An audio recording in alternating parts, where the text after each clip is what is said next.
This is Portsmouth, for most an unremarkable city, but in it we get to see how its forts of defence reflect the layers of time. This is Porchester Castle.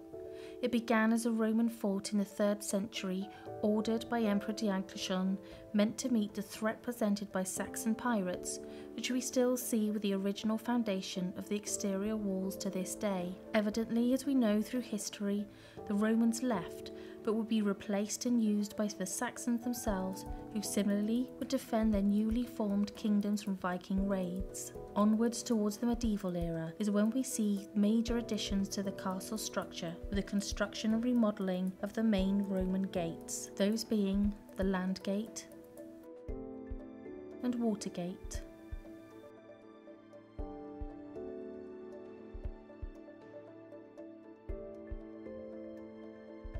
Along with the church, but more importantly, the main keep. The main keep has been continuously built up until as late as the 17th century. During this tumultuous period, the fort was mostly used as a staging ground for invasions for France, for people such as Henry V and beyond.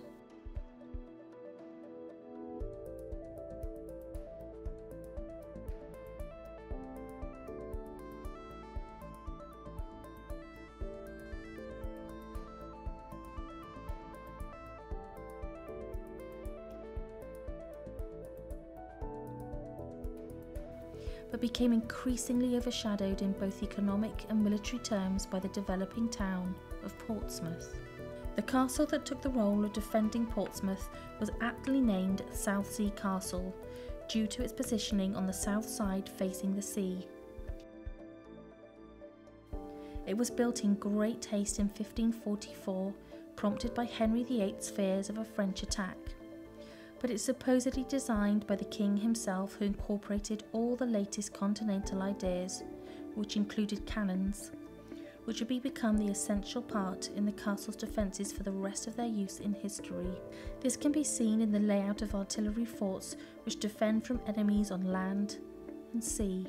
For the next 400 years the castle saw many events, such as the sinking of the Mary Rose, a fire, and was captured by parliamentary forces during the English Civil War. But in 1759 an accidental explosion blew up a large part of the castle and became so dilapidated that it was nearly demolished, but in 1814 was completely renovated to accommodate extra guns, designs and a large garrison in time of war. From then on, entering the 20th century, the castle was again fitted by newer gun designs to defend the rapidly modernising technology of the time, where it was mostly used as military command station. After the World Wars, it was kept by the military until it was handed over to the local council in the 1960s. Both these castles are a great way of showing us that history is a continuously evolving matter, and how you have to adapt to meet those times or be left behind as a lesson for the future.